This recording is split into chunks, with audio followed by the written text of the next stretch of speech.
Hey folks, welcome. I'm just gonna set up and see if I've completely butchered the lighting before I get started. So if anyone's here already or you're watching this back, just bear with me a minute or so while I get everything sorted out. One of these days I'm going to get the lighting angle perfected and then I'm just going to replicate it. But until then, this is what we're working with. Hello to everyone jumping in, by the way. Hello. I need to turn it on to live chat. There we go, I can actually see what I'm doing now. Okay, I can see what I'm working with. There may be a bit of zooming in and zooming out today because this is going to be kind of a chatty one, as you can see, but also I have some things to show and I'm wondering, yeah, this is a big ass book, so I'm probably going to need a lot of space to work with. Hey Julie, hello. Hello 𝗕𝗁𝗺𝗺 also, welcome. Perhaps I will zoom in for the decks and zoom back out for the other stuff. For anyone who has jumped in and not read the blurb, essentially what I'm going to be doing today is just kind of wrapping up 2023, which I will gladly do. I'm not sure about everyone else, but 2023 has definitely not been my favourite year, and that's probably an understatement. But and there's a lot still going on in the world, so it's sort of a collective and an individual feeling, and yeah, it's kind of a mishmash, right? Don't worry, I'm not here to completely be a killjoy or anything, but I felt like it might be kind of, I don't know if cathartic's the word I wanted, but you know, interesting, useful for me to wrap up and reflect on the year. And so what I've got, which I've got a little list next to me on my computer, is a selection of things to wrap up and review and kind of just muse about, essentially. So some of the things that have perhaps come into my practice in 2023, whether that's new or whether that's things that I've kind of returned to. I did pare a lot back, but I don't want to talk too much about the things that I didn't do. However, alongside that, to kind of add to, I suppose, the very chatty nature of this video, I decided to gather a few odds and sods related to each of these sort of areas. So I've got a couple of my favourite or most used tools in my witchcraft practice. When I talk about books, I've got a couple of those. I actually wrote a list and then it wasn't too many, so I did gather them. I gathered all of the decks that came into my world in 2023 and also the decks that I rehomed, which obviously I don't have, but I have a list. And yeah, I just thought I would talk about, you know, those things, favourite tools, things I've found useful, things that I've enjoyed doing, things that have helped with my, like I said, individual experience of having a bit of a shit show this year. And yeah, that's kind of what I am here to do. And I've watched a few videos like this and I've enjoyed them, and everyone seems to be quite eclectic in terms of how they've presented that information. I know that 𝗪𝗁𝗪 has done like an actual, although I haven't finished watching it yet, but I think she did like a Spotify wrapped inspired reflection of like the data of her, if I'm remembering correctly. I need to go back and like refresh my memory, but if you're not familiar with 𝗪𝗁𝗪, which I'm sure you are, she's done a few statistic gathering things, but this one was just to do with her practice, not anyone else's. So that was one of the 2023 sort of wrap up videos I saw. I watched one by 𝗪𝗺 very recently, which actually inspired a bit of the way that I've approached this, because rather than just stick to like the divination side of my practice, I'm just going to talk about life and hobbies and the I don't want to say the witchier side of my practice, because divination is a huge part of mine, and really for those who kind of separate those two aspects of me, it's more for them, like all of that stuff's intertwined for me. But I'm going to be talking about just a few bits of everything basically. Hello Project Refined Life, welcome, welcome. So if anyone's got any 2023 musings, favourites, least favourites, other than the very obvious things that are going on, it does feel kind of hard to come on and do a video sometimes when it feels like everywhere is, not everywhere because there's a few, there's a minority of people I suppose who aren't completely hit and suffering or emotionally drained, but for the most part it does feel a bit strange at the moment with a collective in the way that it is. But if you've got things that you want to share, please do, because I would love to hear them in the comments. And we're just going to hang out, so if you want to ask me any questions as well, I'm going to start getting into it, because it's going to have been the longest introduction ever. I am going to wobble the camera quickly and unplug my charger though, because which you can see my hand, sorry, it's going to wobble far more if I leave it there. So we're just going to have to brace ourselves and hope that my camera holds out, right? Also my chat is, I don't know why today, but it's like probably about 1.5 minutes behind. So yeah, I'm a bit delayed picking up your comments, but mostly everyone's just saying hello to each other, which I love. You're all such a polite and friendly bunch. So where to start? Let's have a think. It would have made more sense if I'd have picked somewhere. I think let's just get the key bits out of the way, like life things that happened, I suppose, because it will go down for me, like I said, on an individual level as one of the hardest years in my entire life. It's definitely up there in the top 3 anyway. And to be honest, I'm not going to talk about much of that because I don't know how much I even want to share, and I'm still quite in the throes of a lot of the health stuff in particular. So it's just kind of to acknowledge that this year in particular it's kind of been sporadic for me. The nature of how I've been places and shown up has been varied, basically, and I think I've been trying to find a way to still be present and honour that and kind of share but not share too much. And it's just a very interesting, weird kind of space that most people will be familiar with if you create, especially if you're a creator who has like paid services as well. So that's kind of been a year of getting into honouring the ebb and flow of things, but I do think that I've done that. My practice has been incredibly simplified at points and I'm okay with that. I also lost a dear friend this year, and we also lost one of our leopard geckos, Jagger, and we also moved house, so it was kind of we didn't want to move.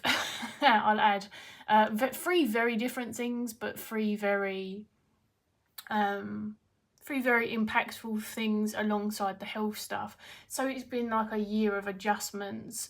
I didn't pick a word of the year for 2023 because I kind of went into 2023 feeling like it might not be the year to pick a word of the year, and I'm glad that I didn't, because I just about worked with my wheel of the year this year. I'm really curious if the wheel of the year, I always call it the wrong thing.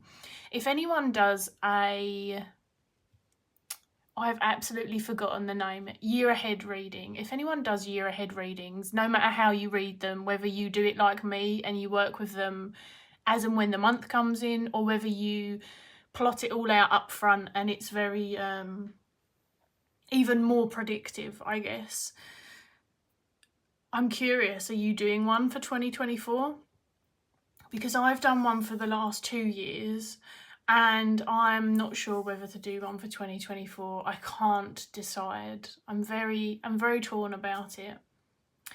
But I thought I would talk about a couple of things that I'm proud of, and then we will get onto decks so that I can show you some stuff. And also I wanted to talk about YouTube and maybe some, I don't know, general musings for the year moving into 2024.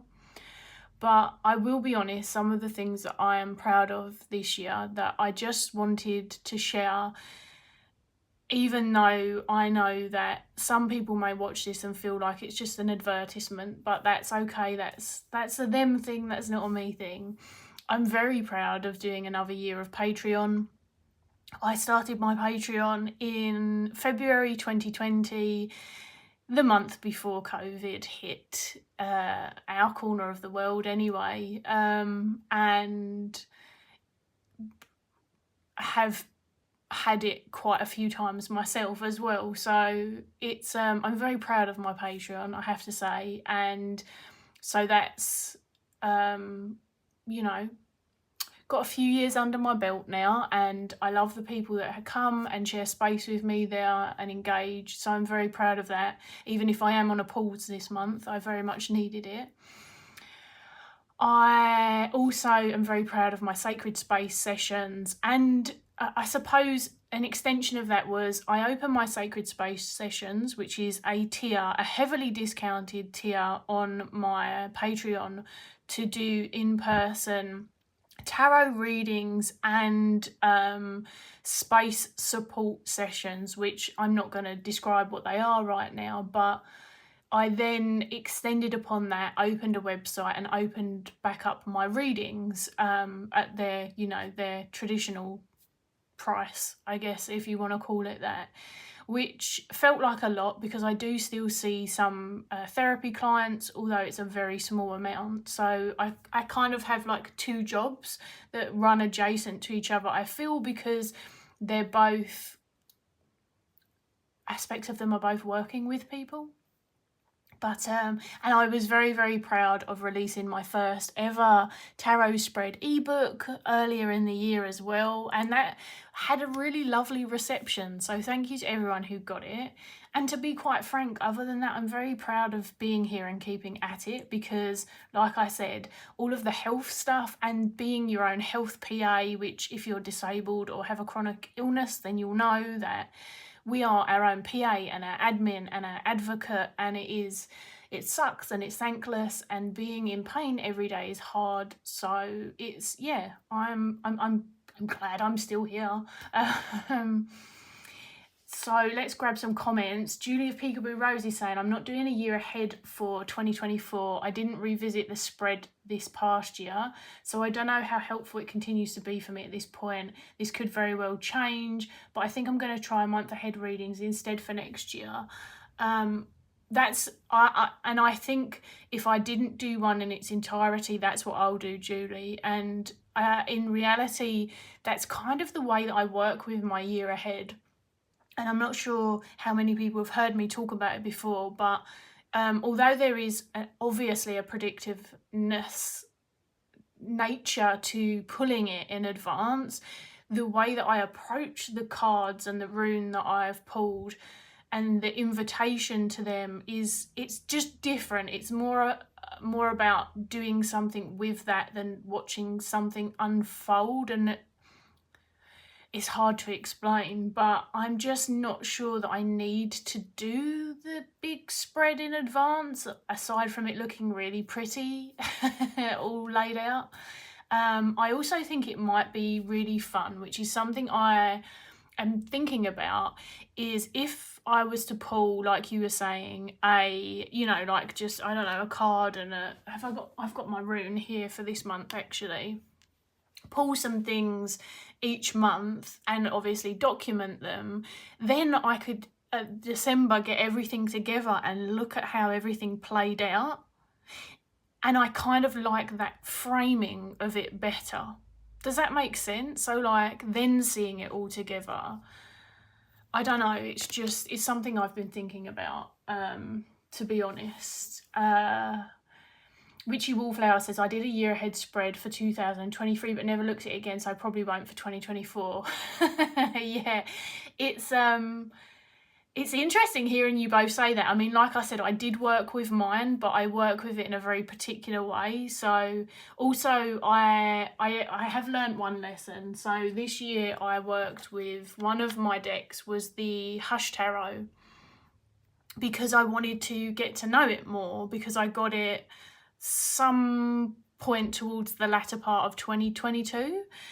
And it wasn't a good way to get to know the deck, because I have the cards out on the side, out of the deck, and I didn't want to keep shuffling it back in. So I only use the deck for this purpose.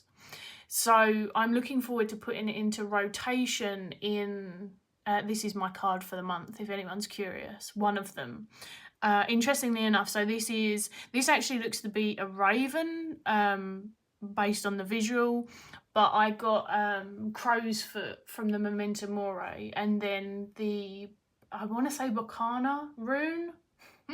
My pronunciation's terrible. We will talk about runes as well, but it wasn't, the year before I used my Marigold Tarot and I missed using it in readings, but I already knew it really well. So it kind of, whatever one that I use for that process doesn't get used in the other way. So it wasn't a good way to get to know a deck, basically, other than those cards. Like, I know those 12 cards intimately, and that's it.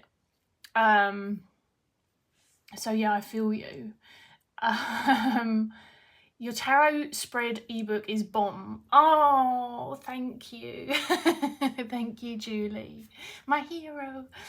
Project Refined Life. I don't normally do year ahead spreads. Yeah, I didn't actually. As I say, the last 2 years have been the first 2 years that I've done them. And it's because I don't read that far in advance. And so I had to find a way to like create a year ahead spread that worked for me. And I don't think it's convoluted very much. It's one of those things that I don't think other people seem to make as good sense of as I do. I'm not good at explaining it. Hey Candy Soul and Soil. You're just sat in a car waiting for your son to appear, so grabbing a second, but we'll have to go in a minute. I reviewed my last year with my 12 cards this month, and it was so interesting. There's a video dropping about it tomorrow. I will watch it. I'm looking forward to that. I hope that you have a lovely rest of the day, by the way, Candy. And yeah, I'll check that out, because I'm very interested in finding out and hearing about that experience, because I feel like that's something that's drawing me in a bit more, you know? So yeah. Let's move on to decks, as we're sort of talking about them anyway, and get the deck heavy part out of the way. But I will say that there's been a few discussions lately on YouTube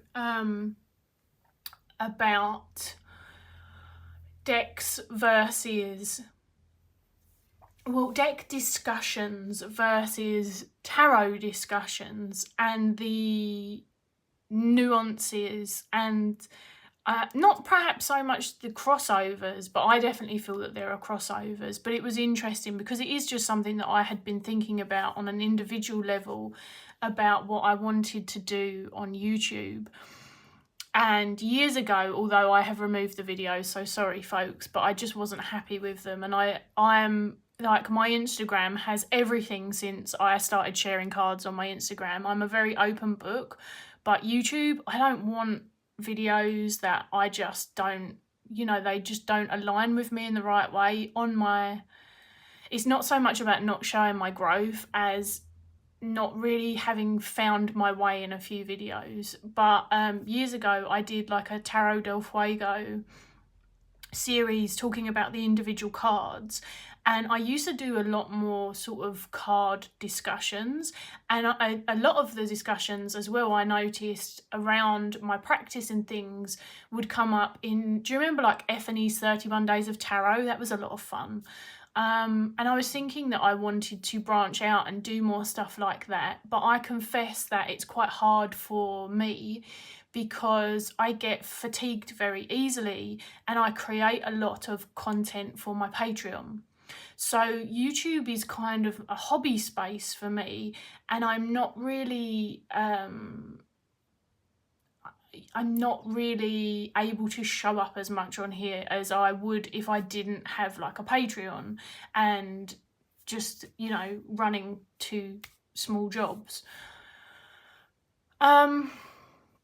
So it was interesting because as I was thinking about it, people started making videos discussing it. 𝗂𝗏𝗯𝘀𝗁 was one of them. I hopefully have pronounced 𝗂𝗏𝗯𝗀's name correctly, because I seem to change the pronunciation of it if I haven't heard it for a while.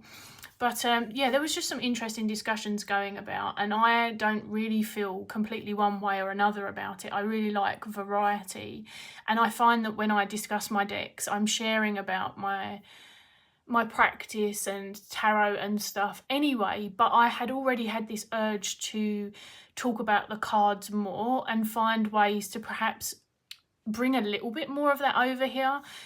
And so if anyone hasn't seen already, I did a video which was really funny because I think it came out the same day as 𝗂𝗏𝗯𝗀's video. It felt very synchronistic, but not taking credit away. It was just one of those fun things, and a few other people have had discussions about it as well. And like I say, you have to go and watch those videos because my opinion is mine and nuanced to me, but I like a bit of everything. And I did a video exploring the Tower card. So if you haven't seen that, it's like a 17-minute discussion with the Brady Tarot. It's just something that I would like to start doing more.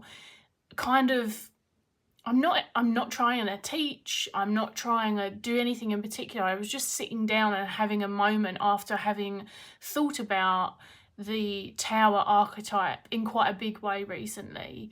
It's interesting because those videos never, people talk about performance on YouTube quite a lot, and historically I've been on YouTube for a while now, you know, 2016, 2017, something like that.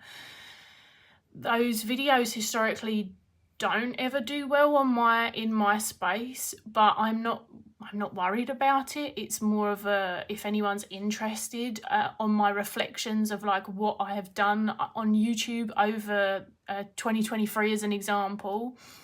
Some videos that are like that just don't seem to do well in this space. So it's very interesting. I don't know why, but anyway, I was thinking that it would be fun to do some more videos like that. And if anyone has watched it and finds it mildly interesting at all, I'd be really curious to hear. Hello, Phyllis. I've never done a year ahead, too much info at once. I've changed it over the years. Mostly I'm doing a seasonal reading. That's cool. I like seasonal. Hello, Marlena. Welcome. And then I'm just making sure that I'm all caught up. I think I'm caught up. Candy, you're saying that, Tegan, that's a lot. I don't know what a lot I don't know what that's referencing now, so I've been mumbling for a while. This really is a rambly video, but I've been really enjoying rambly videos, I have to say. And I watch a lot of videos where people are faceless because that's always been a topic I've spoken about, so I will briefly mention it. 2023 is another year where I'm going to say it's harder to be a faceless YouTuber than it is to show your face, just in terms of engagement, but it is what it is. Oh, I want to light my candle before I do my decks, actually. The herbs on top of the candle, I'm going to confess, are leftovers from a ritual that I was doing, and I can't remember what I've done with the rest. Probably crushed them and used them for something else before disposing of them. But these were found, and of course I don't want my cat getting them, so let's pop that by 𝗵𝘁𝗲 and get to it. So let's show you some. You feel like all of your videos are rambly, Marlena. I mean, I'm here for it. I think that rambly lives don't get a lot of watch back, but I understand it's a lot. People don't know what they're signing up for, then they don't see anything for a while. It is what it is. I'm feeling a lot less apologetic about the ways that I show up and why I do so and why it works for me. But I like rambly. Candy Soul and Soil says, yes, I love a mixture too. I think I just get invested in the person and love listening to what they are up to. Yes, that's very much the case. Oh, 2 jobs and a Patreon and YouTube, a lot. Yes, Candy. I think it feels like a lot because, like I said, I don't like to harp on about the health stuff, but unfortunately it is like a really big part of my life, and I can't walk properly at the moment. I have some major mobility shit going on as well as pain, so it's a lot. And yet to, I'm gonna say normal people, because I don't think that normal exists, more than kind of like a common construct. But other people, it would not be. If I said, you know, I'm a therapist, but I only see like a handful of clients, or I'm a tarot reader, but I only have a handful of clients, it looks a lot smaller than, you know, say when I used to work for the National Health Service and I used to have like, you know, 25 to 30 clients. But it feels like a lot in my world with everything else. So yeah. Oh, have a lovely day, Candy. Hello, Tarot Magpie. Welcome, welcome. It's good to see you. 𝗵𝘁𝗍𝗄 Rose says, loved your tower video and would love more. It's true that people clamour for videos that are deeper than the deck hauls and walkthroughs, but then they don't just watch them based on the algorithms. Yes, and I think that's a key point. My aim for YouTube is to continue to not pay attention to that. What I mean is I pay attention because I can't help it. I'm very like, if I see a statistic in my face, then I am going to remember it. And YouTube gives you those statistics. It freaking emails to you once a month, if unless you can turn it off, which if you can, then let me know. But this year I've very much shown up how I wanted to in a bigger way, and I think that's going to continue into 2024. So I plan to do more chatty videos, and it does mean that unfortunately there won't always be something to see for the time being. I was going to show my face in 2024. I'm not feeling it at the moment. I'm not feeling like being in front of any cameras. So yeah, on to decks, because we will continue to ramble throughout, but I thought it would be interesting, which I've done for actually most of the time, but I've not often shared it with people. I did one year because someone did a tag for it on Instagram, but I looked at the decks that came into my world in 2023 and also the ones that I rehomed, and I just thought I would show you them quickly, but I'm not going to get all of them out. It was more I will show you all of the boxes and stuff and then perhaps talk about a couple, but it was more about I like to reflect on what's come in. That's just kind of how I manage my world. I reflect on what comes in, I reflect on what goes out, and just like to retain an awareness of it, not because I need to, but because I like to. So yeah, I was quite surprised because the decks that came into my world, oh no, I do not want to, it's just changed on my list on my computer. It's changed the Somnia Tarot to the Sonia, because apparently Somnia is a word that doesn't exist on my computer. 1, 2, 3, 4, 5, 6, 7, 8, 9, 10. I was really surprised that 10 decks still managed to come into my life in 2023, because I know that my purchasing was almost completely non-existent, which I will say there are a lot of gifts here. So I will just continue to say that I'm a very lucky human being and tend to have some lovely friends in tarot land who do these things. And then in terms of decks that I rehomed, it was a little less this year, but my deck collection gets slower and more sturdy every year, meaning that less comes in and less then goes out, because it firms up, and I'm just very happy with my collection, I guess. I can't remember all of them because for the first year ever I forgot to write some of them down, so I've like gone back and had a look and tried to find out like who I gifted them to or who I sold them to, and from what I can remember I've got at least 4 decks that left my vicinity this year. So 10 in, 4 out. And I thought that I would just show you them. These are in no particular order. So I got the Coastal Curiosities, which was a beautiful gift by the creator. A gift for a gift, though. It wasn't a review copy or anything like that. I am absolutely besotted with this deck, I will say. And then what else? This one is probably a good one to show because on the same vein, whilst it wasn't a gift, I won a giveaway by 𝗂𝗍𝗄𝗏, who I love, and the Here and Now Oracle Mini was one of the giveaway items, along with the jar that I just took it out of.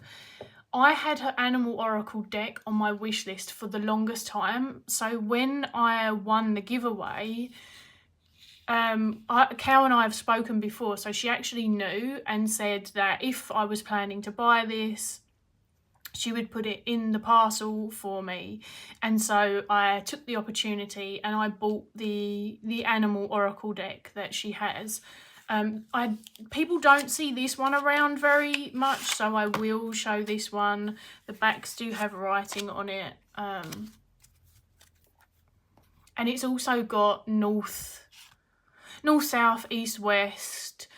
I want to say like sun, moon and earth. I can't remember off the top of my head. My memory is not the best. I freaking love the artwork. I believe that, so 𝗂 is Canadian. I believe the artist is also Canadian. I'm just in love with it. It was one of those things that I always wanted, but it was very much on my, I like animal decks, no surprise, you know. Oh, which I will add, I'm also proud of my animal gnosis this year because I am now seeing other people engage with animal gnosis in a bigger way than I ever imagined. And people already worked with animals, right, in their own practices, off their own back. I didn't create it. But in terms of the people who are like actually a part of my Patreon and engage with the offerings that I create to help them, like, I suppose, flesh out a practice and take what they want and leave the rest, that has been really cool to see it unfold, like, very cool. But I really love animal decks, and the thing is, I have a fair amount because it's such a huge passion of mine that spans way out of divination and into all of the other areas of my life. And I knew that I had all of the animals that were in this deck represented already in other decks, so it had to be like one of those synchronistic times, and it just so happened that it was. And I'm obsessed with the artwork. I love it. It's so good. So that was one that I actually bought. Tegan, Rory says hello. She wanted to make sure I told you before she goes off to her gaming. Oh, she's probably gone now, but tell her I said hello. I hope that she's having fun gaming as well. We're going to talk about gaming here before everything ends. But as I say, it's going to be a long one. So settle in, get snacks, get warm socks. I don't know, get perhaps a cold drink if you're on the other side of the world. I know not everyone's freezing their butt off.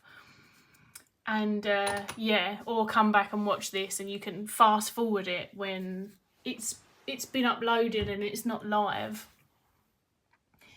What else did we get this year deck wise? Another purchase, so outside of the realms, I think at least anyway, outside of the realms of gifts and stuff, was the Compendium of Witches Oracle.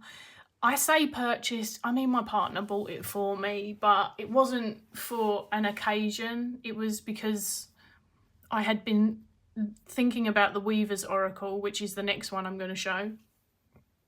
And this was very affordable and I was very blue, so I still sort of consider this a purchase. You know, it was outside of those thingies. And I really enjoy this one, and at the same time it's incredibly different to what the Weavers offers me, and so my partner did gift me, which was a gift, the Weaver's Oracle. So that was one of them. I'm still working with the first card. I'm still working with the Dissolving Woman.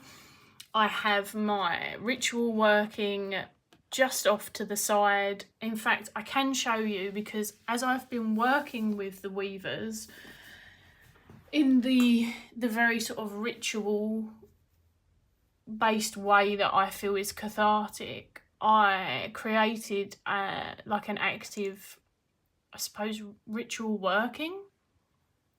So here it is, all woven. It's actually pretty delicate. It's got, for anyone who's curious actually, so this is a snail shell that already had a perfect hole in it from, I think it was this garden actually. This is a flower I pulled on the day of my, or a couple of days before my friend's funeral, because she loved flowers and it was a thing. Everyone who went there left flowers as well. So there's a lot of significance to these pieces. They're all things that I've found or have been sent by loved ones, because this is actually a piece of bearded dragon shed from one of my dear friends who has a bearded dragon, and this is a work in progress. It had some other stuff in it that's since finished with, and when I feel like the time has come, I will be cutting this as part of the ritual. So it's been a really interesting experience with the Weavers. And yet I do feel like getting the Compendium of Witches helped me kind of work out if I would work with the Weavers or not, in a really weird way. And I use the Compendium, and have used the Compendium, to expand upon some of my work with the Weavers.